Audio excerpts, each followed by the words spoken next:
Olá, neste Cidadania eu vou entrevistar a doutora Cláudia Lira, que durante 7 anos comandou a Secretaria-Geral da Mesa do Senado. Ela que está aqui no Senado há 33 anos e que presenciou momentos históricos da nossa política.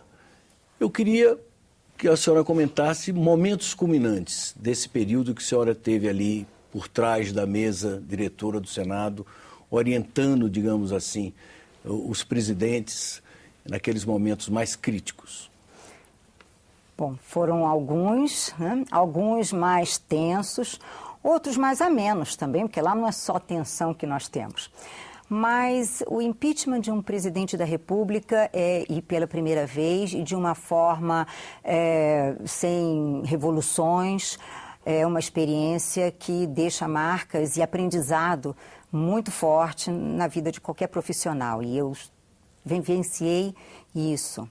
A perda de mandato, o processo, tanto no Conselho de Ética quanto em plenário, a perda de mandato de parlamentar, de senador, também é um momento de tensão, de angústias, enfim, são momentos relevantes para o parlamento. Uma sessão, por exemplo, recentemente, de veto, o veto dos royalties. Há uma sessão do Congresso Nacional bastante tensa, com muitas questões de ordem, e, enfim, e questões de ordem que não se sabia da onde viria, da onde, sim, mais ou menos sim, mas como, em que termos viriam. Então, tem-se que estar preparado, estudar. E eu sempre digo, e disse também no meu período de gestão na Secretaria da Mesa, tem muitas palavras importantes, mas 2 eram fundamentais: parcerias e antecipações. Ou seja, lermos muito o que está acontecendo no mundo e nos prepararmos para um possível questionamento, uma possível tramitação diferente de alguma matéria, que se precisaria juntar um artigo do regimento com outro, com a Constituição, enfim. Então, essas duas palavras... Você procurava prever situações específicas. Exatamente. E várias alternativas. Exatamente. Nosso pessoal é uma equipe excelente. A Secretaria da Mesa, ela trabalha muito afinada. Então, fazíamos isso sempre. Estudávamos em colegiado. Cada pauta previamente. Com certeza. Cada ordem do dia previamente. Procurávamos nos antecipar o mais que podemos. Claro que tem coisas que acontecem ali na hora e é assim mesmo, mas o mais que pudéssemos estávamos fazendo antecipadamente. E essa discussão em torno do bicameralismo, quer dizer, vez por outra uma certa tensão entre a Câmara e o Senado aprova matérias que a Câmara demora a apreciar, muitas vezes a Câmara engaveta. Como é que você, que esteve em uma função chave nesse processo de trânsito institucional entre as duas casas, analisa essa questão? Bom, o melhor é que as duas casas trabalhem afinadas para que uma lei que seja importante para a sociedade, ela saia cada vez de uma forma mais adequada, que atenda às necessidades, né, da sociedade. Né? Então, sempre isso é muito relevante. Mas as casas são autônomas e bicamerais, nós somos bicamerais, né? E o processo legislativo na maior parte das vezes, a não ser por emenda constitucional, que não existe uma casa revisora da outra, mas o texto que sai tem que ser um texto único para ser promulgado. Mas, no mais, a matéria vai para uma casa e para outra, e a Câmara é muito mais vezes casa iniciadora. Então, muito mais vezes ela tem, vamos dizer, o comando, porque a casa iniciadora tem um grande poder, e às vezes isso acontece. Eu costumo dizer que o nosso bicameralismo é um bicameralismo, vamos dizer assim, mitigado, né? Por isso, porque a casa iniciadora, ela tem maior poder. Então, a casa iniciadora apresenta o seu projeto, vai para a casa revisora, se eventualmente altera no mérito, volta para a casa iniciadora, e essa casa iniciadora ela pode rejeitar completamente aquilo que a revisão fez. Então, o texto que vai sair como lei, né, vai para a sanção do presidente da República, é um texto de uma casa só. Em compensação, o Senado tem algumas atribuições específicas. Certo. Como aprovar as autoridades e... operações de crédito. Operações de crédito. Exato. Você mudaria, se você pudesse, sugerir uma mudança, algo nesse processo bicameral brasileiro? Ah, sim. E isso não é, o que eu vou dizer, não é uma novidade, em outros países isso acontece. Países que não aprovam tantas leis como o Brasil aprova. Então, se eventualmente a casa iniciadora apresenta o projeto, vai para a casa revisora e a casa revisora faz alterações sensíveis de mérito e que teria que ter uma comissão, né, bicameral, que tratasse de um consenso, buscasse um consenso para aquele texto. Antes dele voltar à apreciação geral. E aí, dos plenários. Claro, exatamente.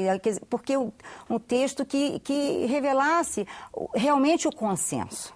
Aí nós teríamos um bicameralismo real. Né? Isso aí seria importante. Não creio que aqui no Brasil a gente possa, né? Ainda não, né? Pelo menos ainda não. Mas isso seria realmente o bicameralismo funcionando. Os cientistas políticos, em geral, atribuem à nossa Constituição, resultante do processo constituinte de 88, uma certa mescla entre presidencialismo e parlamentarismo, que ficou uma coisa meio mal resolvida. No início da Constituinte havia uma tendência parlamentarista, mas no final introduziu-se o presidencialismo. Você, como uma pessoa que mexe todo dia com a matéria constitucional, o que acha disto? A nossa Constituição, ela é muito presidencialista. Né? Ela privilegia sempre, né, uma palavra do presidente da República do Palácio Planalto. Basta ver vamos falar de veto novamente, basta ver o veto, porque para derrubar um veto, é a única vez em que a Constituição fala, né, ela dispõe sobre um quórum de rejeição. O tempo todo ela fala de quórum para aprovação de alguma matéria, mas para veto é quórum de rejeição, maioria absoluta nas duas casas, enfim, e tem que ser rejeitado nas duas casas. Antes nós tínhamos, inclusive, o veto era tratado por votação secreta. Agora que, depois da emenda constitucional, passamos a votar como votação aberta. Mas essa é uma forma de privilegiar, de dificultar vamos dizer, uma derrubada de um veto, ou seja, então, de privilegiar uma manifestação do presidente da República, né? Você não acha que é uma Constituição essencialmente presidencialista? Acho, na medida em que as medidas provisórias se transformaram num instrumento praticamente de hegemonia do Executivo sobre o Legislativo? E, ultimamente, até nós temos tido leis, tem uma estatística que na Secretaria nós vimos isso, né, fizemos uma série histórica, de que vem aumentando o número de leis que saem do Legislativo, Câmara ou Senado. Né? Mas, realmente, e aí a gente precisa parar para ver o Legislativo numa visão mais histórica. Porque como é que começou o poder legislativo, né? Nas épocas na França? E era muito importante, porque ele veio com a burguesia para contrabalançar, para se contrapor ao poder do rei. Né? E aí era um choque mesmo com o poder real. Né? Mas, com o tempo passando, os componentes do Poder Legislativo passaram a ser eleitos, e são muitos, e isso foi fazendo com que a legislação que não vinha mais tão rápida.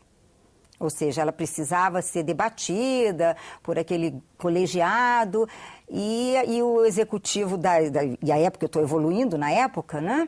Ele precisava de mais agilidade.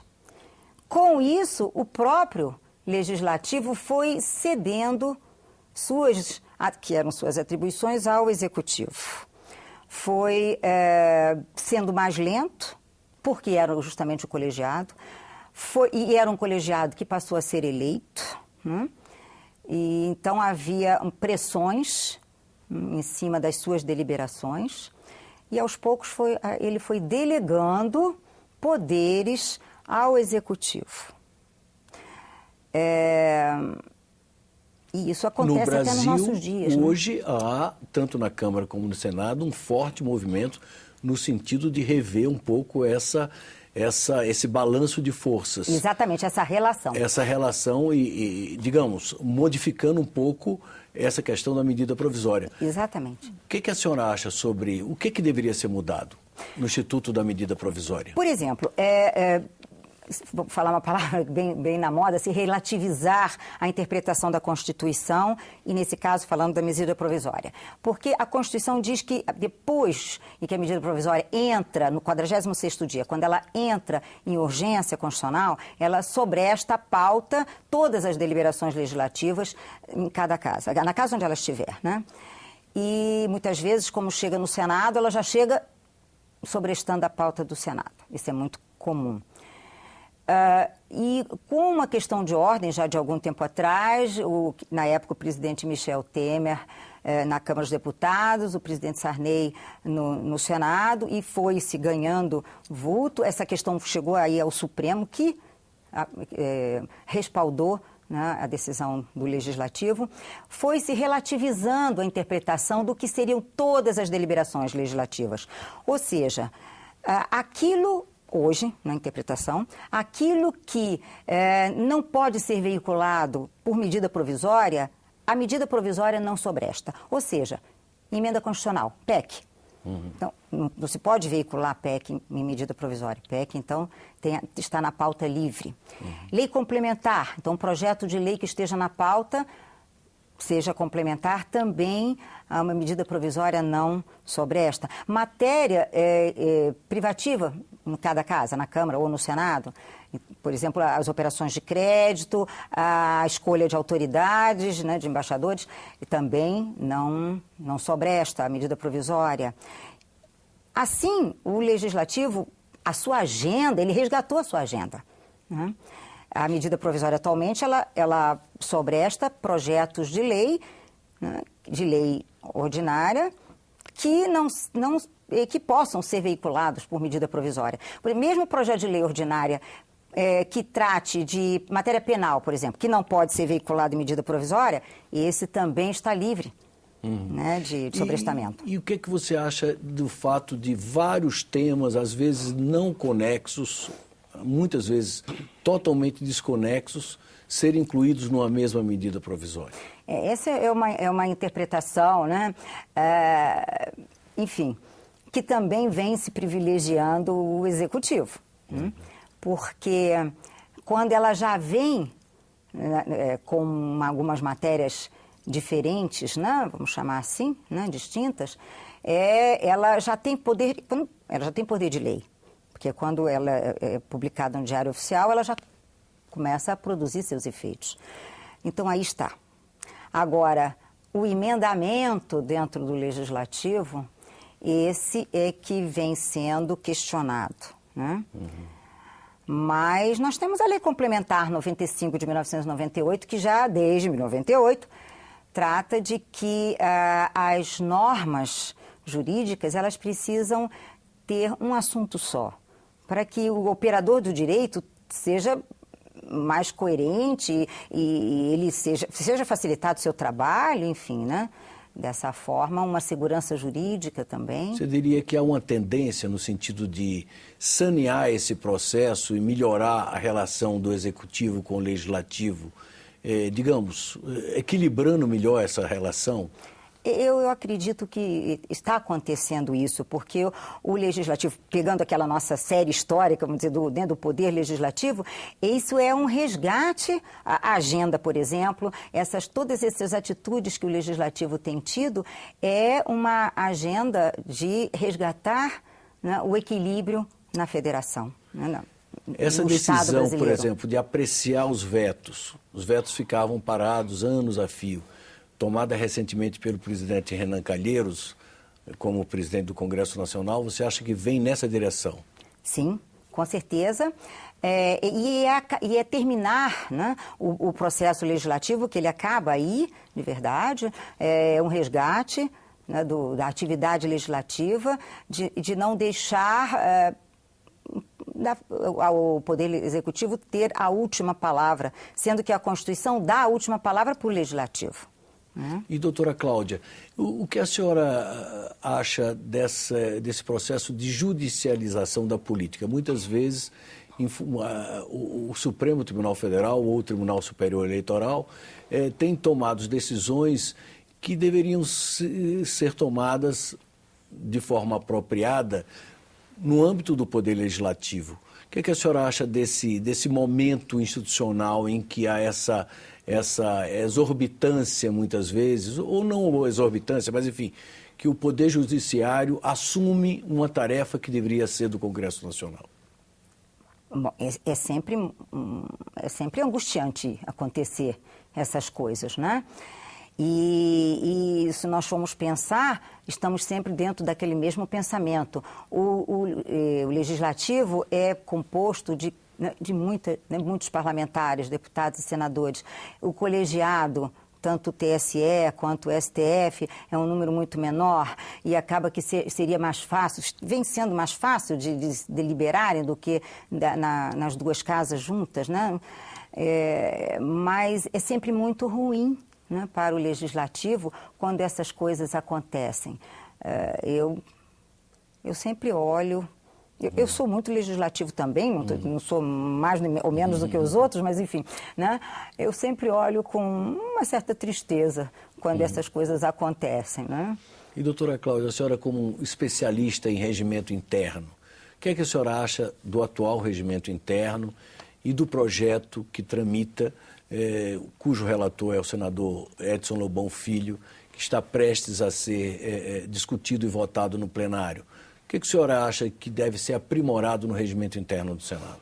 Bom, nós temos o regimento interno do Senado e temos também uma comissão que vai tratar do regimento comum, porque os dois são muito antigos. O regimento do Senado ainda vem sendo adequado, atualizado, o regimento comum menos. Então, às vezes há situações em que se tem que ser muito criativo para poder se resolver, e é assim mesmo, né? Se resolver a situação que se põe ali, que é moderna e que, logicamente, em 1970 e daqui anos atrás isso não existia. Bom, o número de comissões... há uma proposta de diminuir o número de comissões para que os senadores possam dar mais atenção. A vida é muito corrida, né? Há uma exigência muito grande para os parlamentares, vou falar aqui só do Senado, né? Agora, diminuir comissões não é só uma questão regimental, né, de norma jurídica. É uma questão política também que tem que ser resolvida. Por exemplo, há uma reação grande de alguns setores em função da proposta apresentada pelo relator da matéria, senador Edson Lobão Filho, de extinguir ou de fundir a Comissão de Direitos Humanos com assuntos sociais. Esses setores se sentem diminuídos na sua importância. Como solucionar uma situação como essa? Bem, esse é um assunto que, como eu estava dizendo, né, é muito político, né? Porque a política, e não tem nada de errado, porque muitas vezes quando a gente fala em política, essa palavra é demonizada, né? E não é. Nós fazemos política o tempo todo, fora da política, realmente já se diz isso, e é verdade, não tem salvação para a vida em comunidade, nem em sociedade. E há que se dividir os espaços de visibilidade. Isso é real. Né? O que tem que ser compatibilizado, no meu ponto de vista, é dividir esses espaços de visibilidade entre todos, enfim, as tendências, né, partidárias, e uma adequação de trabalho, não, para que ele seja mais racional.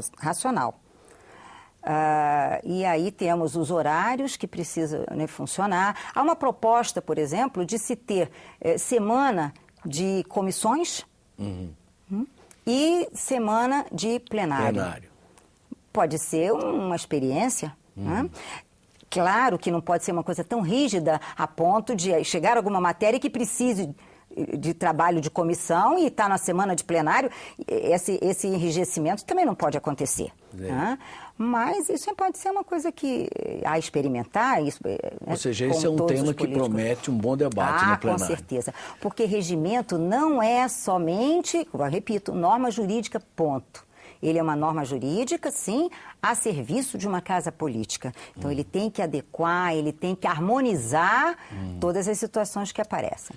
Uma situação que apareceu recentemente, que tem provocado certa polêmica, é que o senador Eduardo Amorim, presidente da Comissão de Meio Ambiente, Fiscalização e Controle, resolveu, como critério para a destinação das relatorias, utilizar o sorteio e não a indicação, como tradicionalmente na casa. Isso gerou uma certa polêmica, tem senadores que se posicionaram frontalmente contrário à inovação, mas, ao mesmo tempo, muitos senadores acreditam que esse seria o melhor sistema para a distribuição das relatorias. Como é que a senhora se posiciona neste debate? Bom, o regimento posto, atual, ele dá essa prerrogativa ao presidente da comissão, né? De escolher as relatorias, resguardando a proporcionalidade entre os partidos, né? A adequação. Mas ele tem a prerrogativa. O sorteio pode até vir a ser, né, um critério posto, né? Desde que se preserve, sim, a proporcionalidade, que é muito importante, porque dá chances a maiorias e minorias. Porque um sorteio pode, enfim, privilegiar um lado ou outro, né? Então, essa proporcionalidade, ela é muito importante. E que tenha também um critério único para as comissões, que isso se venha a debate. É interessante o debate, né? Posto, né? De que isso seja, em outros poderes isso acontece também, né? Na comissão de ética, no Conselho de Ética, isso já está na resolução. Mas isso já está na resolução. Ou seja, essa pode vir a ser uma novidade a ser incorporada no novo texto.